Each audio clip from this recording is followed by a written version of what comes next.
Hello everyone, welcome back to my YouTube channel. As you all know, हम लोग class 11th biology के chapter anatomy of flowering plants को discuss कर रहे थे। अभी तक हमने इस चैप्टर में काफ़ी सारी चीज़ें पढ़ ली हैं और आज की वीडियो में हम पढ़ने वाले हैं डाइकोट स्टेम के बारे में। तो देखिए यार, आप ये समझिए डाइकोट स्टेम। अब स्टेम क्या होता है ये तो आपको थोड़ा आइडिया होगा, लेकिन इस चैप्टर में, इस वीडियो में हम बात करेंगे कि भाई जो डाइकोट स्टेम होती है वो अंदर से कैसी दिखती है, उसके अंदर क्या क्या फीचर्स हैं। देखिए यार, जब हमने रूट के बारे में पढ़ा था, डाइकोट रूट, मोनोकोट रूट, तो हमने देखा था भाई, अगर हम देख रहे हैं ना रूट को अंदर से काट के, तो हम कह रहे थे हमें रूट के अंदर कुछ लेयर्स देखने के लिए मिलेंगी। ठीक है, एपिडर्मिस की लेयर देखने के लिए मिलेगी, हाइपोकॉर्टेक्स की लेयर देखने के लिए मिलेगी, पेरिसाइकल। तो वही सारी चीज़ें यहाँ पे भी देखने के लिए मिलेंगी। अब आप कहोगे भाई, अगर रूट में भी वही चीज़ें थी, स्टेम में भी वही चीज़ें, तो अलग अलग क्यों पढ़ रहे हैं? कुछ तो डिफरेंस होगा। तो यार डिफरेंस हमें देखने के लिए मिलेगा। जैसे कि हम देखेंगे एपिडर्मिस लेयर है, ठीक है, अभी मैं बताऊंगी क्या होता है एपिडर्मिस। तो हम कहेंगे एपिडर्मिस लेयर जो है उनका वहाँ पे थोड़ी सी अलग थी, यहाँ पे थोड़ी सी अलग है। ठीक है, तो हम देखते हैं अब स्टेम के अंदर क्या क्या चीज़ें। देखो यार, सबसे पहले ये समझो हम स्टेम पढ़ने कैसे वाले हैं। हमारे पास में स्टेम थी, हमने उसको काटा। ठीक है, जैसे कि ये एक स्टेम है, ठीक है, ऐसे स्टेम, हमने इसको ऐसे करके काटा और अब हम देख रहे हैं भाई इसके अंदर हमें कौन कौन सी लेयर्स देखने के लिए मिल रही है। तो सबसे पहली जो लेयर होती है, जैसे कि हम सब जानते हैं, सबसे पहली लेयर हमें देखने के लिए मिलती है एपिडर्मिस। एपिडर्मिस, देखो मैंने आपको पहले भी बताया था एपिडर्मिस के बारे में, जब हमने एक एक पार्ट को डिटेल में किया था। एपिडर्मिस क्या होता है यार? देखो, जैसे हम इंसान हैं, हम ह्यूमंस हैं, हमारी आउटर मोस्ट लेयर क्या है? ये स्किन होती है। ठीक है, तो उसी तरीके से यार ये जो प्लांट्स होते हैं ना, इनकी आउटर मोस्ट लेयर जो होती है उसको हम एक नया नाम दे देते हैं एपिडर्मिस। सिंपल रखना है चीज़ों को। ठीक है, तो एपिडर्मिस क्या होता है ये तो मैंने आपको थोड़ा सा बता दिया, बाकी ज़्यादा डिटेल में हम यहाँ पे बात नहीं करेंगे, क्योंकि हमने जब टिश्यू सिस्टम वाली टॉपिक पे वीडियो बनाई थी तो हमने इसको वहाँ पे पढ़ लिया था। ठीक है, तो अभी के लिए इतना याद रखो, एपिडर्मिस कुछ नहीं है, प्लांट की आउटर मोस्ट लेयर होती है। अब यार कभी कभी ना क्या होता है कि देखो यार, जैसे कि हम लोग होते हैं ह्यूमंस, आपने देखा होगा जब हमें टैनिंग होने लगती है तो हम क्या करते हैं, बाहर जाने से पहले अपने ना सनस्क्रीन लगा लेते हैं हाथों पे। ठीक है, तो यानी कि हम क्या करते हैं, हमारी स्किन पे सनस्क्रीन लगा लेते हैं। ठीक है, तो यार उसी तरीके से ना ये जो प्लांट्स होते हैं, ये चीज़ मैंने पहले बताई है बट दोबारा से रिपीट करें। यार देखो, प्लांट्स भी है, प्लांट्स भी बहुत समझदार है। ठीक है, उन्हें भी अपनी स्किन का ख्याल रखना है, तो और उनकी स्किन क्या होती है? एपिडर्मिस। तो यार ये क्या करते हैं, अब आपको एक बात पता है भाई, देखो ये अपने पास में एक प्लांट है। ठीक है, ये मैंने एक पॉट बनाया है, गमला, यहाँ पे एक प्लांट है, इसके अंदर ये रूट्स हैं। ठीक है, और ऊपर हमारा जो शूट सिस्टम है। अब एक बात बताओ, मैं कह रही हूँ यहाँ पे हमारे पास में सन है। ठीक है, ये अपना सन है जो बहुत बेकार बना है, तो हमने कहा भाई ये सन है। अब भाई एक बात बताओ, ये जो चीज़ मिट्टी के अंदर है, क्या इसे टैनिंग होगी? नहीं होगी भाई। ये वाला जो पोर्शन है ये तो अपना मिट्टी के अंदर है, इसे टैनिंग नहीं होगी। ठीक है, तो अब एक बात समझो, आप एक बात बताओ, जो हम सनी स्क्रीन लगाते हैं उसका टेक्सचर कैसा होता है? बड़ा चिपचिपा सा होता है, क्रीमी सा होता है, थिक होता है ना? ऐसी होता है। ठीक है यार, देखो जो प्लांट्स होते हैं उनकी स्किन को हमने क्या नाम दिया? एपिडर्मिस। वहीं पे यार जो प्लांट्स का सनी स्क्रीन होता है ना, उसको भी हमें एक अलग नाम देते हैं, उसको बोलते हैं क्यूटिकल। ठीक है, ध्यान से समझो इस चीज़ को। हमने कहा भाई हमारी स्किन होती है, ऐसी प्लांट्स की स्किन है, प्लांट्स की स्किन को नाम दे दिया एपिडर्मिस। प्लांट, हम सन स्क्रीन लगाते हैं, प्लांट भी सन स्क्रीन लगाते हैं, उस सन स्क्रीन का नाम है क्यूटिकल। ठीक है, अब मैं बोल रही हूँ भाई, एक बात बताओ, ये सूरज है, मिट्टी के अंदर कोई चीज़ है तो क्या वो सन स्क्रीन लगाएगी? नहीं, उसे तो भाई टैनिंग का डर ही नहीं है। भाई हम जब घर में रहते हैं तो थोड़ी लगाते हैं सन स्क्रीन, नहीं लगाते, जब सन के कांटेक्ट में आते हैं तभी लगाते हैं। तो उसी तरीके से भाई हम देख पा रहे हैं, ये वाला जो पोर्शन है रूट वाला, रूट भाई मिट्टी के अंदर है, घर के अंदर है, तो उसे तो सनस्क्रीन की ज़रूरत ही नहीं है। तो इसलिए इसके पास में क्यूटिकल एब्सेंट होती है, और ये चीज़ हम पढ़ चुके हैं, मैंने 2-3 बार आपको यही टॉपिक पढ़ा दिया, बट जो न्यू है उनके लिए भी बताना ज़रूरी है। तो हमने कहा भाई देखो, जो रूट होती है ना, रूट के अंदर क्यूटिकल एब्सेंट है। रूट की जो क्यूटिकल, रूट के अंदर क्यूटिकल नहीं है।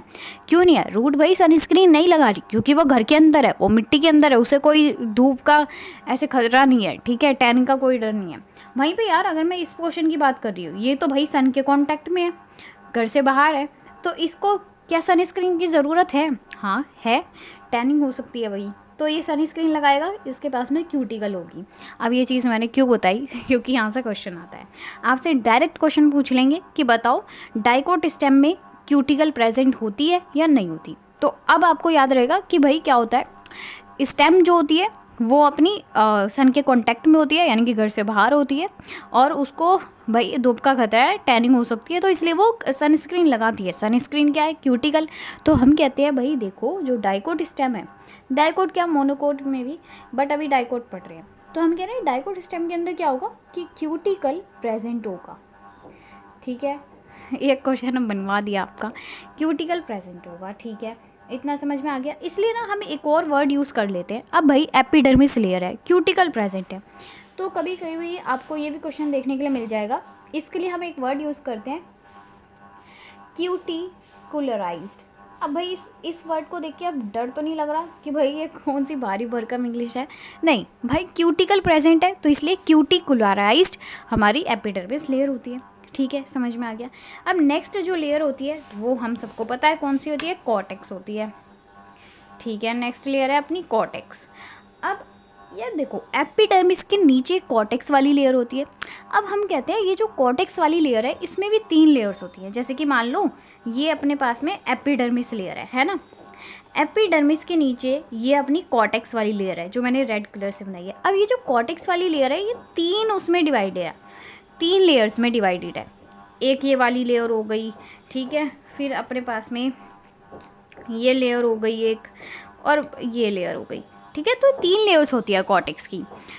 ये वाली जो लेयर होती है कॉर्टेक्स की इसको हम बोलते हैं हाइपोडर्मिस। ये वाली जो लेयर है इसको हम जनरल कॉर्टेक्स बोलते हैं, इस वाली लेयर को एंडोडर्मिस बोलते हैं।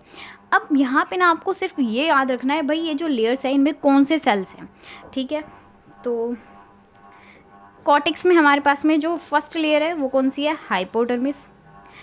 हाइपोडर्मिस, यार प्लीज़ राइटिंग को माइंड मत करना क्योंकि नहीं है राइटिंग अच्छी, लेकिन मैं आपको कंसेप्ट आपके माइंड में सेट करने के लिए ये वीडियोस बनाती हूँ, ना कि अपनी राइटिंग दिखाने के लिए। अगर नोट्स चाहिए तो बता देना, मैं आपको प्रोवाइड कर दूँगी। मुझे पता है नोट्स बनाने इंपॉर्टेंट होते हैं, तो मैं प्रोवाइड कर दूँगी।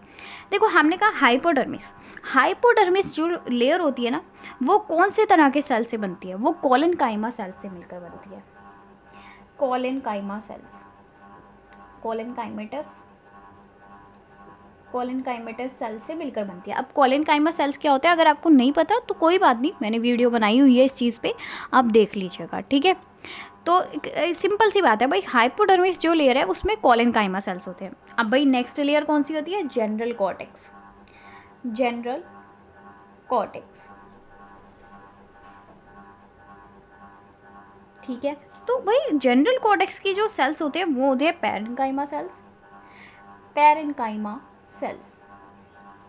ठीक है, अब लास्ट जो लेयर होती है वो होती है एंडोडर्मिस।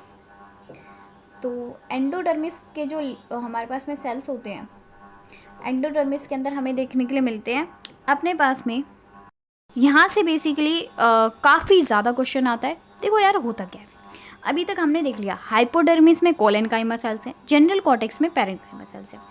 जो हमारे पास में एंडोडर्मिस लेयर होती है वहाँ पे ना हमें एक स्पेशल चीज़ देखने के लिए मिलती है। होता क्या है, जो हमारे पास में सेल्स है ना उनके ऊपर स्टार्च की एक लेयर लग जाती है। ठीक है, मैं आपको इस चीज़ को समझाती हूँ थोड़ा अच्छे से। बेसिकली होता क्या है, देखो यहाँ पे बना के दिखाती हूँ। ये अपने पास में हाइपोडर्मिस लेयर है। ठीक है, हाइपोडर्मिस लेयर है, कुछ सेल से मिलकर बनी है। ठीक है, अगर मैं हाइपोडर्मिस नहीं एंडोडर्मिस हो जाता है कभी कभी, ये हमारे पास में एंडोडर्मिस लेयर है। ठीक है, अब एंडोडर्मिस लेयर का मैं कोई एक सेल उठा के देख रही हूँ। ठीक है, ये एंडोडर्मिस सेल का एक लेयर है, बीच में इसका न्यूक्लियस है।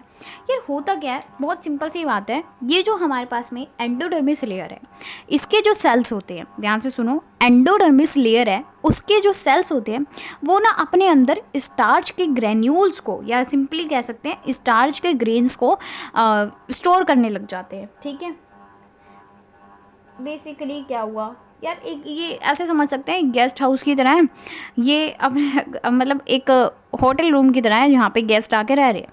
तो इसने क्या किया यार, ध्यान से सुनो, मैं रिपीट करती हूँ, हमारे पास में एंडोडर्मिस लेयर थी। ठीक है, इस एंडोडर्मिस लेयर, भाई एंडोडर्मिस लेयर है, कुछ सेल से मिलकर बनी है। तो एंडोडर्मिस लेयर के जो सेल्स होते हैं ना, वो स्टार्च के ग्रेन्स को या सिंपली स्टार्च को अपने अंदर स्टोर करने लग जाते हैं। ठीक है, स्टार्च को स्टोर करने लग जाते हैं, इसलिए हम इनके लिए एक वर्ड यूज़ करते हैं, स्टार्च शीथ। स्टार्च शीथ, ठीक है, कोई प्रॉब्लम तो नहीं है। हमने बेसिकली अभी तक क्या कहा, हमने कहा भाई देखो हमारे पास में डाइकोट स्टेम है। डाइकोट स्टेम में जो सबसे ऊपर वाली लेयर होती है वो होती है अपनी एपिडर्मिस, हमारी स्किन की तरह होती है। तो यार जो स्टेम होती है वो सन के कांटेक्ट में होती है, उसको टैनिंग का खतरा रहता है, तो इसलिए वो अपने पास में सन स्क्रीन लगा के रखती है, और सन स्क्रीन को हम यहाँ पे क्यूटिकल बोल रहे हैं, तो हम कहते हैं क्यूटिकल प्रेजेंट है। वहीं पे जो हमारी नेक्स्ट लेयर आती है वो होती है कॉर्टेक्स। कॉर्टेक्स में 3 लेयर्स होती हैं। हाइपोडर्मिस लेयर कोलेनकाइमा सेल से मिलकर बनी है, जनरल कॉर्टेक्स पैरेनकाइमा सेल से मिलकर बनी है, और एंडोडर्मिस लेयर अपनी स्टार्च को स्टोर करने लग जाती है, इसलिए हम इनको स्टार्च शीथ बोलने लग जाते हैं। यहाँ से अब जब आप क्वेश्चन सॉल्व करोगे नीट के या अपने स्कूल एग्जाम्स के, आपको डायरेक्ट क्वेश्चंस देखने के लिए मिलेंगे। अगर आप नोट्स बनाओ, यार वैसे इतनी बुरी राइटिंग नहीं है, आपको समझ आ सकता है, तो अगर आप नोट्स बनाओ ना तो इसी फॉर्मेट में बनाना। देखो यार जो नेक्स्ट लेयर होती है वो होती है अपने पास में पेरीसाइकिल, चलाने वाली साइकिल नहीं, पेरीसाइकिल। ठीक है, अब यार पेरीसाइकिल के बारे में भी कुछ इंपॉर्टेंट बातें हैं, वो देख लेते हैं। यार हम कहते हैं ये जो पेरीसाइकिल लेयर होती है, अब भाई इसके भी तो सेल्स होंगे, तो ये जो पेरीसाइकिल लेयर होती है ना, ये पैचेस की फॉर्म में पड़ी होती है। पैचेस, और कैसे पैचेस, हाफ मून शेप्ड के। अब तो मून काफ़ी चर्चा में है थोड़े टाइम से। ठीक है, हमने क्या कहा भाई देखो ये जो अपने पास में पेरीसाइकिल लेयर होती है ना, ये मून शेप्ड में प्रेजेंट होती है, यानी कि आधा चांद। ठीक है, हाफ मून शेप्ड में कुछ इस तरीके से पैचेस होते हैं। भाई फुल मून ऐसा होता है, हाफ मून ऐसा होता है। तो हम कह रहे हैं यार बेसिकली हमने ये बोल दिया पेरीसाइकिल जो होती है उसकी शेप किस तरीके की है, तो half moon shaped, half moon song भी है ना I think, yes, half moon shaped के सेल्स होते हैं यहाँ पे, पेरीसाइकिल हाफ मून शेप में प्रेजेंट है। ठीक है, समझ में आ गया। अब देखो भाई इस चीज़ के लिए ना हम कहते हैं सेमी ल्यूनार। तो अगर आपको एग्ज़ाम में क्वेश्चन आता है भाई सेमी ल्यूनार पैचेस की फॉर्म में कहाँ पे प्रेजेंट है पेरीसाइकिल, तो कन्फ्यूज नहीं होना, डाइकोट स्टेम आंसर करके आना है। ठीक है, आपसे बेसिकली क्वेश्चन ऐसे पूछे जाते हैं कि भाई बताओ जो पेरीसाइकिल होती है वो सेमी ल्यूनार पैचेस की फॉर्म में कहाँ देखने के लिए मिलती है, तो हम आंसर करेंगे डाइकोट स्टेम में। मैं क्वेश्चंस भी करवाती हूँ और करवाऊँगी इस चैप्टर की भी। ठीक है, तो इतना समझ आया। अब कह रहे हैं भाई कौन से किस तरीके के सेल से मिलकर बनी है, तो स्क्लेरेनकाइमा सेल से मिलकर बनी है। स्क्लेरेनकाइमा सेल से मिलकर बनी है, इसलिए हम कह देते हैं स्क्लेरेनकाइमेटस होती है। रिपीट करती हूँ, थोड़ा सा हुआ ऐसे यहाँ पे पेरीसाइकिल में। बेसिकली यार देखो हमने पेरीसाइकिल के बारे में कोई भारी भरकम बात नहीं करी है, हमने बेसिकली बोला भाई ये जो पेरीसाइकिल लेयर होती है किस तरीके से देखने के लिए मिलती है। तो जब हम इसको देखते हैं ना तो इसकी शेप हमें आधे चांद की तरह देखने को मिलती है। पूरा चांद कुछ इस तरीके से होता है, तो इसकी जो ये देखिए ऐसे आधे चांद की तरह पेरीसाइकिल प्रेजेंट होती है। ठीक है, और इस चीज़ को है ना हम एक वर्ड भी देते हैं, क्योंकि हमें तो भाई एसेंट जानना है इंग्लिश का, तो हम इसको कह देते हैं सेमी ल्यूनार पैचेस की फॉर्म में प्रेजेंट होती है। ठीक है, कौन से सेल से मिलकर बनी है, स्क्लेरेनकाइमा सेल से मिलकर बनी है। आई होप यहाँ तक क्लियर है सब कुछ। नेक्स्ट बात करते हैं हम वेस्कुलर बंडल्स की। अब वेस्कुलर बंडल क्या होता है ये मेरे को बताने की ज़रूरत नहीं है अब, क्योंकि मैंने काफ़ी बार बता दिया है यार, बट रिपीट कर देती हूँ क्योंकि आपको पता है कि मैंने कितनी बार भी बताई वो चीज़, लेकिन मेरे को ऐसा लगता है जो न्यू सब्सक्राइबर्स है या जिन्होंने पहले वाली वीडियो नहीं देखी तो वो कुछ मिस ना कर दें। इसलिए देखो यार वेस्कुलर बंडल ना कुछ नहीं है, हमें पता है प्लांट है, प्लांट के अंदर जाइलम और फ्लोएम प्रेजेंट होते हैं। ठीक है, तो हम कह रहे हैं ये जो वेस्कुलर बंडल होता है इसमें कुछ नहीं है, हम बोल रहे हैं कि भाई जाइलम और फ्लोएम जब साथ में होते हैं ना उनको हम बोल देते हैं वेस्कुलर बंडल। ठीक है, क्लियर है। अब हमें ना बेसिकली देखना है ये जो वेस्कुलर बंडल होते हैं किस तरीके से प्रेजेंट होते हैं। अगेन ये चीज़ हम काफ़ी बार डिस्कस कर चुके हैं, बट कोई नहीं। देखो हम पहले मैं बताती हूँ किस तरीके से होते हैं, फिर मैं एक्सप्लेन करूँगी। हम कहते हैं ये जो वेस्कुलर बंडल होते हैं ये कॉन्जॉइंट होते हैं। ठीक है, ओपन होते हैं, एंडार्च कंडीशन है, एंडार्च प्रोटोजाइलम। अब ये सब होता क्या है देख लो एक बारी जल्दी से। देखो यार, हम कह रहे हैं कॉन्जॉइंट होते हैं। कॉन्जॉइंट का मतलब समझो पहले। हमारे पास में ना यार दो तरह की कंडीशंस होती हैं, एक होती है कॉन्जॉइंट और एक होती है रेडियल। बेसिकली देखो, नाम से पता लग रहा है, ध्यान से सुनो। ये अपने पास में वेस्कुलर बंडल है, जाइलम फ्लोएम, ठीक है। जाइलम फ्लोएम अलग अलग प्रेजेंट होते हैं, मैं सब में नहीं बना के दिखा रही। देखो यार, ध्यान से समझना है इस चीज़ को। जाइलम और फ्लोएम है, ठीक है। यहाँ पे मैं देख पा रही हूँ एक वेस्कुलर बंडल को नोटिस करो ज़रा। एक वेस्कुलर बंडल मैंने कुछ इस तरीके का बनाया है। ये रहा जाइलम, ये रहा फ्लोएम, दिख रहा है। ये जाइलम, ये फ्लोएम, ये एक वेस्कुलर बंडल है। और वहीं पे कुछ इस तरीके का भी हमें वेस्कुलर बंडल देखने के लिए मिलता है। ये रहा जाइलम, ये रहा फ्लोएम, ये रहा जाइलम, ये रहा फ्लोएम, ठीक है। हमने कहा भाई हमें ना दो तरह के वेस्कुलर बंडल देखने के लिए मिलते हैं। एक में तो क्या है कि जाइलम और फ्लोएम बिल्कुल साथ में चिपके हुए हैं, साथ में जॉइंटेड है। अब नाम से समझ में आ रहा है। देखो, हमने कहा ये वाली जो कंडीशन है, यहाँ पे जाइलम और फ्लोएम चिपके हुए हैं, जॉइंटेड है। तो भाई जहाँ पे जाइलम और फ्लोएम जॉइंटेड होंगे उस कंडीशन को क्या बोलेंगे? कॉन्जॉइंट। सिंपल है, सॉर्टेड। तो इस तरह के जो हमारे पास में जाइलम बंडल होते हैं इनको हम बोलते हैं कॉन्जॉइंट। वहीं पे ये देखो भाई, ये अलग अलग है, जाइलम और फ्लोएम अलग अलग पड़े हैं, तो इसको हम बोलते हैं रेडियल कंडीशन, ठीक है। और ये चीज़ मैंने आपको याद करवाई थी। भाई देखो कैसे है, यहाँ पे जाइलम और फ्लोएम है। भाई ऐसे इमेजिन करो, जाइलम और फ्लोएम आप और आपके फ्रेंड है। भाई अब क्या किया, टीचर ने आपको और आपकी फ्रेंड को अलग अलग बिठा दिया, यानी कि जाइलम और फ्लोएम को अलग अलग बिठाया हुआ है ना, अलग अलग बिठाया रखा है। तो भाई जब अलग अलग बिठाया तो आप बड़े सैड हो गए और रोने लग गए। वो इस ट्रिक से याद कर सकते हो कि भाई देखो, ये जो जब हम अलग अलग बैठते हैं उस वाली कंडीशन में हम रोने लग जाते हैं। रोने से याद रख सकते हो रेडियल। और ये कहाँ देखने के लिए मिलता है? रूट में। तो आर रोने से आपको दो चीज़ें याद हो गई, इसको हम रेडियल बोलते हैं और रूट में मिलता है। भाई भी यार ये तो सिंपल है, कॉन्जॉइंट है, साथ में चिपके हुए हैं जाइलम फ्लोएम, इस कंडीशन को कॉन्जॉइंट बोलते हैं। कहाँ देखने के लिए मिलती है? स्टेम में देखने के लिए मिलती है, ठीक है। और अभी हमने क्या लिखा है, डाइकोट स्टेम के अंदर हमें कॉन्जॉइंट वेस्कुलर बंडल देखने के लिए मिल रहे हैं, यानी कि इस तरीके के, ठीक है। वहीं पे अगर मैं बात करती हूँ ओपन, भाई ओपन का मतलब क्या है? देखो यार, यहाँ पे आप एक चीज़ नोटिस करो, ये मैंने एक वेस्कुलर बंडल बनाया है जिसके अंदर बीच में मैंने ऐसे एक लाइन सी खींची हुई है, ठीक है। वहीं पे एक और वेस्कुलर बंडल होता है, ये रहा जाइलम फ्लोएम, इनके बीच में ऐसी कोई लाइन नहीं है। तो देखो जहाँ पे ये लाइन होती है, ये लाइन बेसिकली है क्या? इसको हम कैम्बियम बोलते हैं। क्या बोलते हैं? कैम्बियम। अब इसके बारे में हम ज़्यादा बात नहीं करेंगे अभी, क्योंकि हम जब सेकेंडरी ग्रोथ पढ़ेंगे तब मैं आपको बताऊंगी इसके बारे में, ठीक है। तो इसको हम कैम्बियम बोलते हैं। तो हम कह रहे हैं भाई देखो, जहाँ पे ऐसे वेस्कुलर बंडल जिनके अंदर ये कैम्बियम प्रेजेंट है उनको हम ओपन बोलते हैं। वहीं पे ऐसे वेस्कुलर बंडल जहाँ पे कैम्बियम एब्सेंट है उसको हम क्लोज्ड बोलते हैं, ठीक है। समझ में आ गया? तो हम कह रहे हैं ओपन वेस्कुलर बंडल देखने के लिए मिलते हैं डाइकोट स्टेम में, यानी कि इस तरीके के वेस्कुलर बंडल देखने के लिए मिलते हैं, ठीक है। एंडार्च कंडीशन क्या होती है? यार बेसिकली होता क्या है, हमारे पास में जाइलम फ्लोएम होते हैं। कुछ जाइलम पहले बनते हैं लाइफ में, उनको हम प्राइमरी जाइलम बोलते हैं। कुछ लाइफ में बाद में बनते हैं, उनको हम सेकेंडरी जाइलम बोलते हैं, या कह सकते हैं प्रोटोजाइलम और मेटाजाइलम बोलते हैं, ठीक है। तो यार होता क्या है, अगर हमारे पास में प्रोटोजाइलम बाहर की साइड है तो उस कंडीशन को एक्सार्च बोल देते हैं। वहीं पे प्रोटोजाइलम अगर अंदर की तरफ है तो उसको हम एंडार्च कंडीशन बोल देते हैं, ठीक है। तो यहाँ पे एंडार्च कंडीशन देखने के लिए मिलती है, यानी कि हमारे जो प्रोटोजाइलम है ना वो हमें अंदर की साइड देखने के लिए मिलते हैं, ठीक है। तो यार ये क्लियर हो गया? यार देखो नेक्स्ट आती है अपने पास में पित्त। पित्त क्या होता है? पित्त की थैली नहीं, पित्त। यार देखो पित्त में कुछ नहीं है, जो हमारे पास में मिडल पोर्शन होता है वहाँ पे काफ़ी सारे ना पैरेन्काइमा सेल्स इकट्ठे होकर झुंड बना लेते हैं, उसको हम पित्त बोल रहे हैं। तो हम क्या करें, बेसिकली यहाँ पे क्या है, सेंट्रल पोर्शन होता है, सेंट्रल पोर्शन है, ठीक है। और किस तरीके के सेल्स देखने के लिए मिलते हैं? पैरेन्काइमा सेल्स, पैरेन्काइमा सेल्स, ठीक है। समझ में आ गया? ठीक है।